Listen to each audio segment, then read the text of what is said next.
જય આશાપુરામાં સ્પોર્ટ ગુજરાત ચેનલમાં તમારું હાર્દિક સ્વાગત છે। આજે આપણે ચર્ચા કરીશું કેકેઆર અને રાજસ્થાન રોયલ્સ વચ્ચેની ગુવાહાટીમાં રમાનારી મેચ વિશે। બંને ટીમો પોતાની પહેલી મેચ હારી ગઈ છે। આરઆર સનરાઇઝર્સ હૈદરાબાદ સામે 44 રનથી હારી ગયું અને 7 વિકેટથી કેકેઆર નો પરાજય થયો આરસીબી સામે। આરસીબીએ 21 બોલ બાકી રહેતા પહેલા મેચ જીતી લીધી હતી સનરાઇઝર્સ કેકેઆર સામે।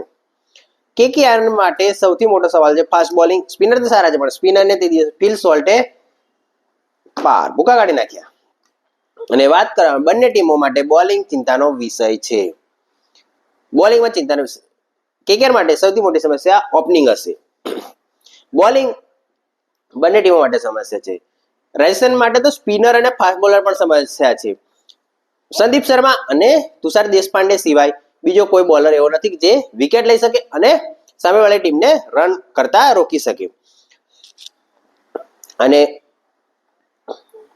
કેકેઆર માટે સૌથી મોટી સમસ્યા છે ફાસ્ટ બોલર। ફાસ્ટ બોલર કારણ કે બધાને બહુ માર પડ્યો હતો। સ્પિનર તો એક મેચ પછી બીજી મેચમાં આવી શકે છે પણ ફાસ્ટ બોલર સમસ્યા થવાની છે કેકેઆર માટે। પહેલા 6 ઓવર પાવર પ્લે અને ડેથ ઓવરમાં કેકેઆરને બહુ જ પ્રોબ્લેમ થશે આ મેચમાં।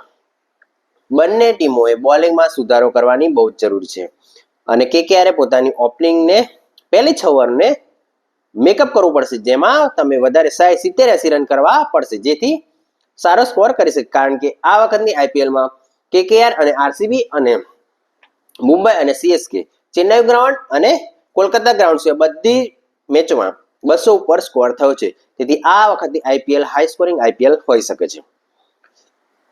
તો આજે રાજસ્થાન રોયલ્સ અને સીએસકે વચ્ચે આપણે કેકેઆર વચ્ચે ગુવાહાટીમાં મેચ રમાશે 6ઠી આઈપીએલ મેચ। તો આજે બંને ટીમો પોતાની પહેલી મેચ હારી ગઈ છે। તો આજે બેમાંથી કોઈ એક મેચ જીતશે અને કોઈ એક પોતાની બીજી મેચ હારશે।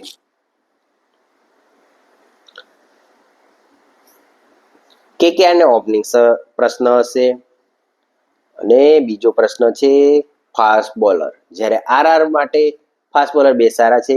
આજે કોને રમાડશે? મધવાલને રમાડશે કે બીજો કોઈ ફોરેન પ્લેયર ફાસ્ટ બોલરને રમાડશે?